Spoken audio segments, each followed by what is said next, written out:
বন্ধুরা দেখুন কিভাবে এলএমজিতে বুলেট লাগাতে হয়। এই মেশিন দিয়ে কি সুন্দর করে বুলেট ভরতেছে, অনেক সুন্দর সিস্টেম। এই সিস্টেম যদি আমরাও ব্যবহার করতে পারি তাহলে কিন্তু আমরাও তাড়াতাড়ি কাজ করি। এবার দেখেন যে সিএসএমদের ম্যাগাজিন যেটা 30 রাউন্ডস, সেটা কীভাবে করতে হয় দেখানো হচ্ছে। অনেক সুন্দর কিন্তু সিস্টেমগুলো। এটা কিন্তু আমাদের মিলিটারি সার্ভিসে ব্যবহার করলে আমরা অনেক উপকারিত হব। তো বন্ধুরা দেখুন কেমন হচ্ছে।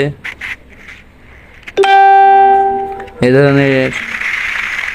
ধরনের প্রযুক্তি আমাদেরও ব্যবহার করা উচিত। এবং চায়নারা সম্পূর্ণ ব্যবহার করছে, দেখেন চায়নাদের প্রযুক্তি।